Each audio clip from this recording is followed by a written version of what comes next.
ಓಂ ನಮೋ ನಾರಾಯಣ. ಓಂ ನಮೋ ನಾರಾಯಣ. ಚಾಮರಾಜನಗರದಲ್ಲಿ ಮೊನ್ನೆ ಒಂದು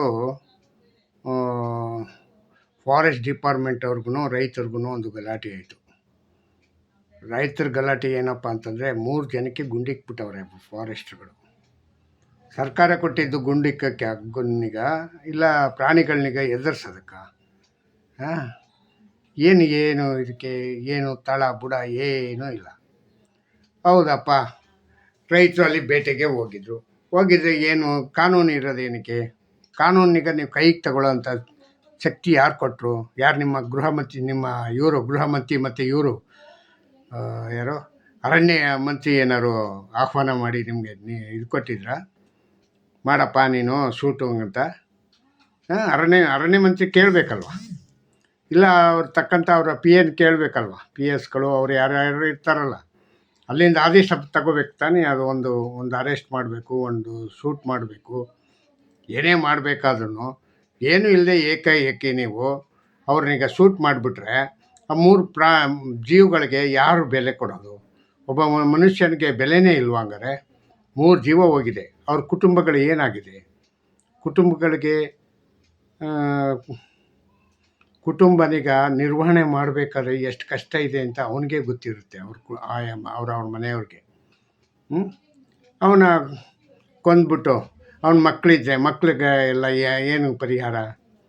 5 ಲಕ್ಷ ಪರಿಹಾರ ಅಂತ ಘೋಷಣೆ ಮಾಡಿಬಿಟ್ರೆ ನಾಚಿಗೆಟ್ ಸರ್ಕಾರ ಕಣೆ ನಿಮ್ಮದು. ಯಾವುದೋ ಇದಕ್ಕೇನೋ ಕೇರಳದಲ್ಲಿ ಆನೆ ಏನೋ ಇದು ಮಾಡಿಬಿಡ್ತು ಅಂತ ಅಲ್ಲಿಗೆ 50 ಲಕ್ಷನೋ 25 ಲಕ್ಷನೋ ಕೊಟ್ರಿ. ನಮ್ಮ ರಾಜ್ಯದವ್ರಿಗೆ 5 ಲಕ್ಷ. ಏನು ಇವ್ರ ಅಪ್ಪನ ಮನೆಯಿಂದ ಕೊಟ್ಟಂಗೆ? ಏನು ನಿಮ್ಮ ಮನೆಗಳಿಂದ ಕೊಡೋಗಿದ್ರಿ? ಇನ್ನೇನೋ ಅದನ್ನು ಕೊಡ್ತಾ ಇರಲಿಲ್ವ ಏನೋ? ಅದನ್ನ ಹಂಗೆ ಸಮಾಲಿಸ್ಬಿಡ್ತಾಯಿದ್ರಿ. ಸರ್ಕಾರದ ದುಡ್ಡಿನಿಗ ಕೊಡೋದಕ್ಕೂ ಕೂಡ ಆ ಮುಖ್ಯಮಂತ್ರಿಗಾದ್ರೂ ನಾಚಿಕೆ ಬೇಡವಾ? ಮಾನ ಮರ್ಯಾದೆ ಬೇಡವಾ? ಹೇಳಿ. 5 ಲಕ್ಷನಿಗ ಯಾವ ರೀತಿ ಪರಿಹಾರನಿಗ ಘೋಷಣೆ ಮಾಡಿದ್ರಿ ನೀವು? ಯಾರು ನಿಮಗೆ 5 ಲಕ್ಷ ಘೋಷಣೆ ಇದು ಮಾಡೋದಕ್ಕೆ? ಪರಿಹಾರ ಇದನ್ನಾಗಬೇಕು ತಾನೇ. ಅವನದು ಅಂತ್ಯಕ್ರಿಯೆ ಆಗಬೇಕು, ಮತ್ತು ವಿಧಿವಿಧಾನದಲ್ಲಿ ಏನು ಪೋಸ್ಟ್ ಮಾರ್ಟಮ್ ರಿಪೋರ್ಟ್ ಬರಬೇಕು, ಮತ್ತು ಇದು ನಿಂದನೆ ಆಗಿದೆಯಾ, ನ್ಯಾಯಾಂಗ ತನಿಖೆಗೆ ಒಳಪಡಿಸಿದ್ದೀರಲ್ಲ, ಆ ತನಿಖೆಯಿಂದ ಏನು ಬಂತು ವರದಿ, ಅದನ್ನೇನಾದ್ರು ತಗೊಂಡ್ರ? ಆ ರೈತನಿಗೆ ಅವನ ಜೀವನ ಏನು? 5 ಲಕ್ಷದಲ್ಲಿ ಏನು ಮಾಡೋಕ್ಕಾಗತ್ತೆ? 5 ಲಕ್ಷದಲ್ಲಿ ಅವನು 40 ವರ್ಷ 50 ವರ್ಷ ಬದುಕ್ತಕ್ಕಂಥವನು 50 ವರ್ಷಕ್ಕೆ 5 ಲಕ್ಷನೇನೋ ದುಡಿತಾ ಇದ್ದಿದ್ದು ಅವನು. ಇದನ್ನೀಗ ಪರಿಹಾರ ಕೊಡ್ತಿರಲ್ಲ, ನಿಮಗೂ ನಾಚಿಕೆ ಆಗಲ್ವಾ? ನಿಮಗೂ ನಾಚಿಕೆ ಆಗಲ್ವೇನ್ರಿ? ಅಧಿಕಾರಿಗಳ IAS ಅಧಿಕಾರಿಗಳು ಮತ್ತು ಇವರು ಯಾರು ನಿಮ್ಮ ಸಂಬಳಗಳು ಎಷ್ಟು? ನಿಮ್ಮ ಒಂದು ಸಂಬಳನಾರು ಕೊಡಬೇಕಲ್ಲ ಅವ್ರಿಗೆ. 1 ತಿಂಗಳ ಸಂಬಳನೀಗ 1 ತಿಂಗಳ ಸಂಬಳ ಕೊಡ್ರಿ, ಈಗ ಸಾಕು. ಅದು ಕೊಡೋಕ್ಕೆ ಯೋಗ್ಯತೆ ಇಲ್ವ ನಿಮಗೆ? ಅಲ್ಲ ರೀ, ನಿಮಗೆ ನೀವೆಲ್ಲ ಲಕ್ಷಗಟ್ಟಲೆ ಸಂಬಳ ತಗೋಬೋದು. ನಿಮ್ಮ MLAಗಳು ಅದಕ್ಕಿಂತ ಡಬ್ಬಲ್ಲು. ಅವ್ರು ಯಾರೋ ನಮ್ಮ ಪುಟ್ಟರಂಗ ಶೆಟ್ಟಿ ಅವರು ಎಷ್ಟು ಚೆನ್ನಾಗಿ ಹೇಳಿದ್ರು ಹಂಗಂದರೆ ಯಾರ ಮಾತನ್ನೂ ನಂಬೋಕ್ಕಾಗಲ್ಲ. ಅಂದರೆ ಇನ್ನು ಯಾರ ಮಾತಪ್ಪ ನಂಬ್ತೀಯ ನೀನು ಪುಟ್ಟರಂಗ ಶೆಟ್ಟಿ? ನೀವು ಮಂತ್ರಿಗಳು ಈ ಕಡೆ ರೈತರು ಹೇಳಿದ್ದನ್ನು ಕೇಳಿಸ್ಕೊಳ್ಳಲ್ವಂತೆ, ಆ ಕಡೆ ಅಧಿಕಾರಿಗಳು ಹೇಳಿದ್ನು ಕೇಳಿಸ್ಕೊಳ್ಳಲ್ವಂತೆ. ಇನ್ಯಾರ ಮಾತು ನಂಬ್ತೀರಪ್ಪ? ನಿಮಗೆ ಇಂಥ ದ್ವಂದ್ವ ನಿಲುವುಗಳಾದರೆ ಮತ್ತೆ ಬೇರೆಯವ್ರ ಕತೆ ಏನು? ಆ ಮಂಜುನಾಥ್ ಅವರು ಮತ್ತು ನರೇಂದ್ರ ಅವರು ಏನೋ ಹೋಗಿ ಅಲ್ಲಿ ತೀರ್ಮಾನ ಮಾಡಿ 5 ಲಕ್ಷ ಅಂತ ಹೇಳೋರು ಹೆಂಗಂತ ಇಟ್ಕೊಳ್ಳೋಣ. ಒಬ್ಬ MLAಗೆ ಪವರ್ ಇದ್ದಿದ್ದೆ ಅಷ್ಟೋ ಏನೋ ಹೇಳ್ಬಿಟ್ಟವ್ರೆ. ಅದನ್ನೀಗ ಇವ್ರ ಹತ್ರ ಬಂದು ಚರ್ಚೆ ಮಾಡಬೇಕಲ್ವೇನ್ರಿ ನೀವು? ಮಂಜುನಾಥ್ ಅವರೇ, ನೀವೇ ಅಲ್ವಾ MLA ಅಲ್ಲಿಗೆ? ಮಂಜುನಾಥ್ ಅವರು MLA ಆದಮೇಲೆ ನೀವು ಬಂದು ಯಾರ ಹತ್ರ ಕೃಷಿ ಇವ್ರ ಮಂತ್ರಿ, ಯಾವ ಮಂತ್ರಿ, ಅರಣ್ಯ ಇಲಾಖೆಯ ಮಂತ್ರಿನಿಗ ಕನ್ಸಲ್ಟ್ ಮಾಡಿ, ಮತ್ತು ಮುಖ್ಯಮಂತ್ರಿನಿಗ ಕನ್ಸಲ್ಟ್ ಮಾಡಿ ಅನೌನ್ಸ್ ಮಾಡಿಬಿಟ್ಟಿದ್ರೆ ಏನು ಗಂಟು ಹೋಗ್ಬಿಡೋದು, ಲೇಟ್ ಆಗಿಬಿಡೋದು?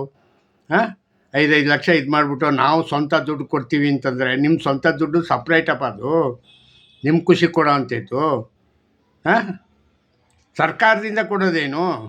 ಸರ್ಕಾರದಲ್ಲಿ ಅವ್ರ ಹೆಸರಿಗೆ ಇಷ್ಟಿಷ್ಟು 10 ಲಕ್ಷನ 20 ಲಕ್ಷನ ಡಿಪಾಸಿಟ್ ಇಟ್ಬಿಟ್ಟಿದ್ರೆ ಏನು ಗಂಟು ಆಗಿರೋದು?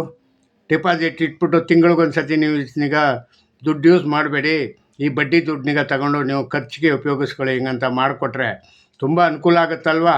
ಒಂದು 20 ಲಕ್ಷ ಇಟ್ಟಿದ್ರೆ ಅವ್ರಿಗೊಂದು ಎಷ್ಟು 14 ಸಾವಿರ ರೂಪಾಯಿನ ಬರೋದು. 14 ಸಾವಿರ ರೂಪಾಯಿ ತಿಂಗಳಿಗೆ ಅವ್ರಿಗೆ ಜೀವನಾಂಶ ಆಗೋದು. ಹಾಂ, ಮಾಡಬೇಕಲ್ವಾ ಅದು.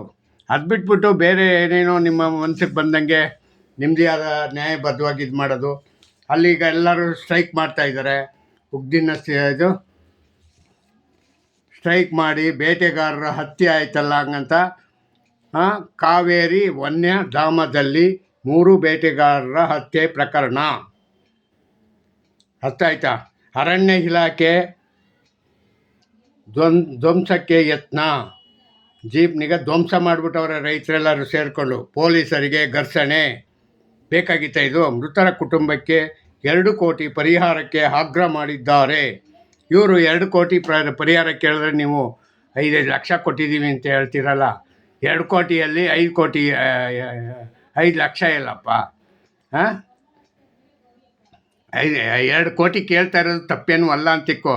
ಯಾಕೆಂದರೆ 20 ವರ್ಷ ಇದ್ದರೆ 20 ವರ್ಷನ 30 ವರ್ಷ ಇದ್ದರೆ ಮಕ್ಳಿಗೆ ಮದುವೆ ಮಾಡಬೇಕು ಅವನು, ಮತ್ತು ಇದನ್ನು ಮಾಡಬೇಕು. ಜೀವನಾಂಶ ತುಂಬ ಕಷ್ಟ ಇದೆ ಅದು. ತಿಂಗಳಿಗೆ ಎಷ್ಟು ಖರ್ಚು ಅಂತಂದ್ರೂ 20 ವರ್ಷಕ್ಕೆ ಖರ್ಚನ್ನು ತೆಗಿಬೇಕಲ್ಲ. ಹಾಂ, ಅದನ್ನೆಲ್ಲ ನೋಡ್ಕೊಂಡು ತಾನೇ ಕೊಡ್ತಾರೆ. ಅದನ್ನು ಬಿಟ್ಬಿಟ್ಟು ಏನೂ ಇಲ್ಲ ಎತ್ತಿಲ್ಲದೆ ಇದನ್ನು ಮಾಡಿದ್ರೆ ನಮ್ಮ ಇವರು ಇದ್ದಾರಲ್ಲ, ಇವರೇನಕ್ಕೆ ಸುಮ್ಮನೆ ಕೂತವ್ರೆ? ಇವರು ಯಾರು? ನಮ್ಮ ಮಾಜಿ ಮುಖ್ಯಮಂತ್ರಿ ಸಿದ್ದರಾಮಯ್ಯ ಅವರು. ಅವ್ರನಿಗೆ ಕರೆಸಿ ಮಾತುಕತೆ ಆಡಿ ಅವ್ರಿಗೆ ಪರಿಹಾರ ಕೊಡಿಸ್ಬೇಕಲ್ವಾ. ಹಾಂ, ದೊಡ್ಡವರು ಅಂತ ಇರೋದು ಏನಕ್ಕೆ? ದೊಡ್ಡವರು ಇರೋದು ಏನಕ್ಕೆ? ದೊಡ್ಡವ್ರು ಕೇಳಬೇಕಲ್ಲ. ಹೌದಾ, ಈ ಥರದ್ದಾಯ್ತಾ, ಈ ಥರ ಘಟನೆಗೆ ಹಿಂಗೆ ಮಾಡ್ರಿ ಮುಖ್ಯಮಂತ್ರಿಗಳ ಹಂಗಂತ ಮುಖ್ಯಮಂತ್ರಿಗಳಿಗಾದ್ರೂ ಒಂದು ಸೂಚನೆ ಕೊಡಬೇಕಲ್ಲ. ಇಲ್ಲ, ಬೇಡ, ನೀವೇ ಹೇಳಿ, ನೀವು ಹೇಳ್ಬಿಟ್ರೇನು ಅವರು ಒಪ್ಕೊಳ್ಳಲ್ಲ ಅಂತಾರ? ನಿಮ್ಮ ಮಾತಿಗೇನು ಬೆಲೆ ಕೊಡೋದೇ ಇದ್ದಾರೆ ಶಿವಕುಮಾರ್ ಅವರು. ಹಾಂ, ಡಿ ಕೆ ಶಿವಕುಮಾರ್ ಅವರು ನಿಮ್ಮ ಮುಖ್ಯಮಂತ್ರಿ ಸಿದ್ದರಾಮಯ್ಯನವ್ರ ಮಾತಿಗೇನಾದ್ರು ಅಲ್ಗಳಿತಾರೆ ಅವರು? ಹೈಕಮಾಂಡ್ ಅಲ್ಗಳಿಬೋದು ರೀ, ಡಿ ಕೆ ಶಿವಕುಮಾರ್ ಅಲ್ಗಳಿಯಲ್ಲ. ಚಾಚು ತಪ್ಪದೆ ನಿಮ್ಮ ಕೆಲಸನೀಗ ಮಾಡಿಕೊಡ್ತಾರೆ. ಅದನ್ನು ಬಿಟ್ಟು ನೀವು ನಿಮ್ಮ ಇಷ್ಟಕ್ಕೆ ನೀವೇ ಮಾತಾಡಿಕೊಂಡು ನಿಮ್ಮ ಅದ್ಬಸ್ತಲ್ಲೇ ನಡ್ಕೊಂಡು ಹೋದರೆ ಮತ್ತು ಇವನು ಮಲ್ಲಿಕಾರ್ಜುನ ಖರ್ಗೆ ಮರಿ ಖರ್ಗೆ ಅವನಲ್ಲಪ್ಪ, ಯಾರೋ ಮರಿ ಖರ್ಗೆ ಹೆಸರು ಪ್ರಿಯಾಂಕ ಖರ್ಗೆ. ನಿಮ್ಮಪ್ಪ ಅವರು ವಂದೇ ಮಾತರಂಗೆ ಯಾವ ರೀತಿ ಗೌರವ ಕೊಟ್ಟರು ನೋಡಿದ್ರಾ? ಹಾಂ, ನೋಡಿದ್ರೇನ್ರಿ? ಪ್ರಿಯಾಂಕ ಖರ್ಗೆ ಅವರೇ, ನೀವು ಮಂತ್ರಿಗಳು, ಇದು ನೀವು ಸಂವಿಧಾನನಿಗೆ ರಕ್ಷಣೆ ಮಾಡೋರು, ನೀವು ದೇಶ ಪ್ರೇಮಿಗಳು. ಯಾವ ರೀತಿ ನೀವು ದೇಶ ಪ್ರೇಮಿಗಳು? ನೀವು ನಿಮ್ಮಪ್ಪ ಮತ್ತು ನಿಮ್ಮ ಸೋನಿಯಾ ಮೇಡಮ್ ಎಲ್ಲ ಸಂವಿಧಾನ ಪುಸ್ತಕ ಹಿಡ್ಕೊಂಡು ಅವರು ರಾಹುಲ್ ಗಾಂಧಿಯವರು ಊರಿಗೆಲ್ಲ ತೋರಿಸ್ಕೊಂಡು ಓಡಾಡ್ತಾರೆ ನಾನು ಸಂಯುಕ್ತ ಇದು ಅಂತ. ಮತ್ತು ಇದನ್ನು ಬಿಟ್ಬಿಟ್ಟವ್ರೆ, ಏನೋ ಜಾತಿ ವಿಷಯ ಜನಗಣತಿ ಅದು ಇದು ಅಂತ ಇದ್ದರು. ಎಲ್ಲ ಮರ್ತುಬಿಟ್ಟವ್ರೆ ಎಲ್ಲ. ಈಗೇನೋ ಬೇರೆ ವರ್ಷ ಹುಡುಕ್ತಾವ್ರೆ, ಆದರೆ ಯಾವುದೂ ಸಿಗ್ತಾ ಇಲ್ಲ. ಮೊನ್ನೆ ಯಾವುದೋ ಇವ್ರಿಗೆ ನಮ್ಮ ನರೇಂದ್ರ ಮೋದಿ ಅವ್ರಿಗೆ ಅಪಹಾಸ್ಯ ಮಾಡ್ತಾಯಿದ್ರು. ಅದು ಅಪಹಾಸ್ಯ ಮಾಡಿ ನಾಳೆ ದಿವಸ ನೀವು ಮತ್ತೆ ಕೇಸ್ಗೆ ಹಾಕ್ಕೊಂಡು ತಗ್ಲಾಕೊಳ್ಳೋಬೇಡಿ ರಾಹುಲ್ ಗಾಂಧಿಯವರೇ. ಯಾರಾದರೂ ಒಬ್ಬರು ಇರ್ತಾರೆ, ನನ್ನ ಹತ್ರ ದುಡ್ಡಿದ್ದಿದ್ರೆ ನಾನೇ ನಿಮ್ಮ ಮೇಲೆ ಕೇಸ್ ಹಾಕ್ತಾಯಿದ್ದೆ. ಯಾಕೆಂದರೆ ಒಬ್ಬ ಪ್ರಧಾನಿನಿಗ ಅತಿಯಾಗಿ ಅದಲ್ಲದೆ ಜೇನು ಗೊತ್ತಾ, ನಮ್ಮ ಪ್ರಧಾನಿಗಿಂತ ಹೆಚ್ಚಾಗಿ ಹೊರದೇಶದ ಪ್ರಧಾನಿಗಳನ್ನ ಹಂಗಿಸ್ಬೇಡ್ದು. ಅವ್ರನ್ನ ಇಟ್ಕೊಂಡು ನೀವು ಮಾತಾಡೋದು ಸರಿಯಾದ ಕ್ರಮ ಅಲ್ಲ, ಅಗೌರವ ಆಗತ್ತೆ. ಆ ಅಗೌರವ ನಮ್ಮ ದೇಶ ಪ್ರಧಾನಿಗಲ್ಲ, ಹೊರದೇಶದ ಪ್ರಧಾನಿಗೆ ಕೊಡ್ತಕ್ಕಂಥ ಮರ್ಯಾದೆ ಅದು. ಅದನ್ನೀಗ ತುಂಬ ಆಲೋಚನೆ ಮಾಡಬೇಕು ಪ್ರಿಯಾಂಕ ಖರ್ಗೆ ಅವರೇ. ಇದನ್ನೆಲ್ಲ ಕೇಳೋಕ್ಕಾಗಲ್ವಾ? ಇದನ್ನೆಲ್ಲ ಕೇಳೋಕ್ಕಾಗಲ್ವೇನ್ರಿ ಪ್ರಿಯಾಂಕ ಖರ್ಗೆ ಅವರೇ? RSS ಅಂತ ಬೊಬ್ಬೆ ಬಡ್ಕೋತೀಯಲ್ಲ, RSS ಹಿಡ್ಕೊಂಡು ಏನು ಮಾಡ್ತೀಯ ನೀನು? ಇನ್ನು 50 ವರ್ಷ ನೀವು ಬಡ್ಕೊಂಡ್ರು ಇವರಂತೂ ಏನು ಉತ್ತರ ಕೊಡಲ್ಲ, ಯಾವುದು ಕೇಳಿಸ್ಕೊಳ್ಳಲ್ಲ. ಯಾಕೆ? ಅದು ರಾಜಕೀಯ ಪಕ್ಷ ಆಗಿದ್ದರೆ ಅವರು ನಿಮ್ಮ ಜೊತೆ ಹೋರಾಟಕ್ಕೆ ಬರೋರು. ಅವರು ರಾಜಕೀಯ ಪಕ್ಷ ಅಲ್ಲ, ಅವರು ಸ್ವಯಂ ಸೇವಕರು. ಸುಮ್ಮನೆ ಫ್ರೀ ಪುಕ್ಸಟ್ಟೆ ಕೆಲಸ ಮಾಡೋಕ್ಕೆ ಮಾತ್ರ ಅವ್ರು ಇರೋದು. ಅದನ್ನೀಗ ಹೋಗಿ ನೀನು ಕುಣಿತಾ ಇದೆಯಲ್ಲ, RSS ಅಂತ. ನೀವು ಕರೆಕ್ಟಾಗಿದ್ದಿದ್ರೆ ನಿಮ್ಮಿಂದನೂ ಇರೋರು ಅವರು ಸ್ವಯಂ ಸೇವಕರು ಇದ್ದಾರೆ. ಹಿಂದೆ ಎಲ್ಲ ಎರಡಕ್ಕೂ ಎಲ್ಲರಿಗೂ ಸಹಾಯ ಮಾಡೋರೆ ಅವರು. ಇಲ್ಲಾಂದರೆ ಹಿಂದೆ ಎಲ್ಲ ನಿಮ್ಮ ಕಾಂಗ್ರೆಸ್ಸು ಇಷ್ಟು ಬೆಳವಣಿಗೆ ಆಗ್ತಾ ಇರಲಿಲ್ಲ. ಹೋದ ಸತಿ ಓಟ್ ಹಾಕ್ಬಿಟ್ಟವ್ರೆ ಅವರು ನಿಮಗೆ. ಯಾರು? ಸ್ವಯಂ ಸೇವಕರೇ ಓಟ್ ಹಾಕಿದ್ದಕ್ಕೆ ನೀವು ಗೆದ್ದಿರೋದು. ಯಾವುದು ನಿಮ್ಮ ಯಾವುದು ಏನೋ 5 ಫ್ರೀ ಬೇಸು ಬೇಸ್ಗೆ ಏನೂ ಅಲ್ಲ. ಸ್ವಯಂ ಸೇವಕರು ಎಲ್ಲೋ ಒಂದು ಕಡೆ ನಮ್ಮ ಬಿ ಜೆ ಪಿಯವರು ಸರಿಯಾದ ಕೆಲಸ ಮಾಡ್ತಾ ಇಲ್ಲ ಹಂಗಂತೇಳಿ ಸುಮ್ಮನೆ ಕೂತ್ಕೊಂಡಿದ್ದಕ್ಕೆ ಅವರು ನಿಮ್ಗೆ ಅಷ್ಟೊಂದು ಓಟ್ ಬಿದ್ದೈತೆ. ಕೂತ್ಕೊಳ್ದೆ ಏನಾದ್ರು ಅವರು ಪ್ರಚಾರ ಮಾಡ್ಕೊಂಡಿದ್ದಿದ್ರೆ ನಿಮ್ಗೆ ಓಟ್ ಬೀಳೋದ? ಅರ್ಥ ಆಯ್ತಾ? ಇಷ್ಟು ಇದಾಗಿದೆ. ಇಷ್ಟೇಳಿ ನಾನು ನನ್ನ ಮಾತಿಗೆ ಮುಗಿಸ್ತೀನಿ. ಜೈ ಹಿಂದ್, ಜೈ ಕರ್ನಾಟಕ ಮಾತೆ. ಓಂ ನಮೋ ನಾರಾಯಣ, ಓಂ ನಮೋ ನಾರಾಯಣ.